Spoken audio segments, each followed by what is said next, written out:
So what is the purpose of the interview process? This doesn't just apply to the DevOps kind of interviews we're talking about. It's about the interviewing process in general for a technical interview. A lot of people feel that it's like if you have to get every question right, and every wrong answer is a failure. And that's not actually true. I don't think I could call an interview successful if I was interviewing someone if they didn't get at least something wrong. The main goal that most interviews that I've given, all interviews I've given, most that I have heard people give, the main goal of these things is, does this person like probably know enough to do the job that I'm hiring them for, right? That's like the practical thing that we're trying to find out. That is a remarkably hard thing to find out sometimes. And given that, okay, we've established that they probably know enough to do the job, where are the kind of the limits of their knowledge on different technical subjects? It's to kind of figure out where they are on different things. The very next most important thing is usually, is the person that I'm interviewing arrogant, crazy, a nightmare to be around, unfriendly, haughty? Like, would you go crazy working with this? Like, you're gonna spend probably half of your waking time, somewhere around half of your waking time, dealing with this person every day. Is your head gonna explode after 3 weeks?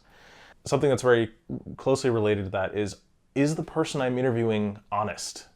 Do they try to like fudge things a little bit? Are they trying to appear like they know something that they don't? This is a terrible habit, and if you're doing it, it comes from this place of like, right, I have to get every question right. That's the goal. I have to get 100% on this test, and that's not how interviews works. That's not how real life works. It's much better for you to say, oh, I actually don't know about that, but can you give me like a 5-second explanation of it, just because I'm curious? That's such a better answer than, oh yeah, I know about that. And then when you're pressed on it, you're like, oh, I can't remember right now. It's like, okay, not only do you not know the thing, which is irrelevant, but you fucking lied about it. And you tried to like, you know what I mean? Just don't be clever in that weird, dishonest way. A lot of the interview format, the first question, which you'll see, which I'll talk about in a second, is always, how would you rate yourself in this skill? Like, how familiar are you with the thing I'm about to ask you questions about? And that's like the opt-in, like, how deep are we gonna go during this interview? And so I have heard people say, I'll say, so how familiar are you with Linux? And they're like, oh, I'm really familiar. And I'd say, cool, like 1 to 10, 10 being like Linus, how familiar, like, how would you rate your Linux skills, your practical Linux skills? And they would say a 9. And I'm already thinking to myself, like, all right, I've been doing this for 16 years, and I would probably rate myself a 6.5 on a good day with Linux, if that. It's like 9 seems high, and then you start asking questions, and I start asking questions, and you start asking, like, how would you move from one directory to another? And they don't have the answer. Okay, how would you check where this service is listening on a port? They don't know. They don't know anything. And it's like, okay, why did you just say 9? Like, did you think that was going to be, like, I would just move on to the next topic? Like, okay, great, rate yourself with networking. Another 9, you're hired. So don't do that. You'd be shocked at how common that is. The final thing is, and I think when you start getting to like culture fit or whatever, this starts being a really fuzzy line, and you can actually make a lot of interviewing mistakes here. They're trying to find out whether or not you care at all. In recent years, the pay for this kind of work has shot up dramatically, and a lot of people are doing it for the money. And in and of itself, there's nothing wrong with that. But if you're working with someone that doesn't care about what they do at all, it can be annoying if you do care. So there's usually some element of finding out whether you're interested in any of this stuff, or whether you just know a bunch of facts and are willing to do them for 8 hours a day for money.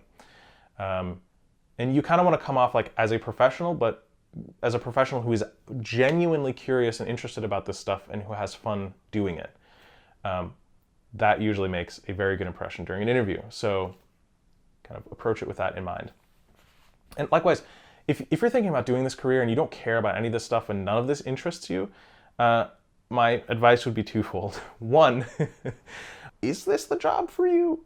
You're probably still going to hate this even if you make a lot of money. The second piece of advice I would give is if you're going to do this and you're not interested right now, or you burned out at a previous job and you're like, I don't know if I'll ever enjoy this kind of stuff again, you can become interested in it again. You just need to find a part of it that you're interested in. And that could be something simple like you discover ZFS and you're like, this is a cool storage system. Like, this is amazing.